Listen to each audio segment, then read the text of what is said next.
Mes chers compatriotes, je tiens tout d'abord à vous renouveler mes remerciements pour la confiance que vous avez bien voulu porter à ma personne en m'élisant dès le premier tour président de la République de Guinée. Beaucoup d'entre vous ont voté pour moi parce qu'ils sont militants de l'UFDG, d'autres en suivant les consignes des partis membres de l'Alliance nationale pour l'alternance et la démocratie, mais beaucoup d'autres parce que vous voulez l'alternance et vous êtes contre le troisième mandat.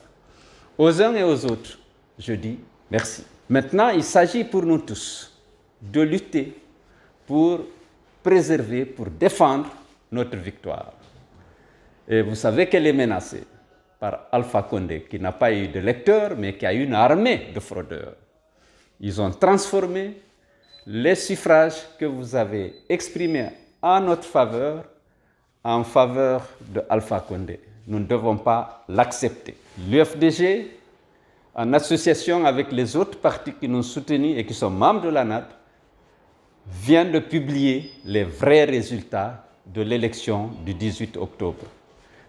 Ces résultats montrent clairement que votre candidat, celui que vous avez élu, l'a été avec 53% des suffrages exprimés dans les urnes. Il faut maintenant que nous nous mobilisions pour défendre cette victoire. Vous vous battez déjà de façon héroïque à Conakry et à l'intérieur du pays. Malgré la répression sauvage, malgré les arrestations arbitraires, malgré les intimidations, le combat est héroïque et il sera inévitablement victorieux. Certes, malheureusement, nous avons perdu beaucoup de nos camarades. Je voudrais présenter nos condoléances à leurs proches et à vous-même qui êtes en train de vous battre sur le terrain. Et priez le Tout-Puissant pour qu'il soit accueilli dans son paradis éternel. Nous devons être dignes de leur sacrifice en continuant le combat jusqu'à la victoire finale. Cette victoire, elle est inévitable. Mais serrons les rangs, continuons le combat.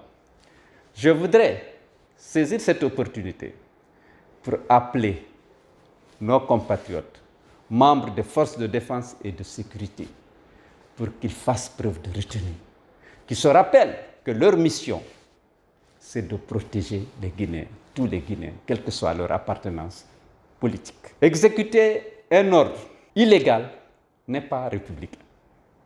Il faut qu'ils arrêtent de tuer et qu'ils se mettent du côté du droit en protégeant leurs compatriotes qui sont en train d'exercer un droit constitutionnel, celui de manifester dans les rues et sur les places publiques. Nous sommes à la veille de la réconciliation. Qu'ils soient déjà dans cette dynamique, parce que demain, je vais mettre en œuvre une politique crédible de réconciliation.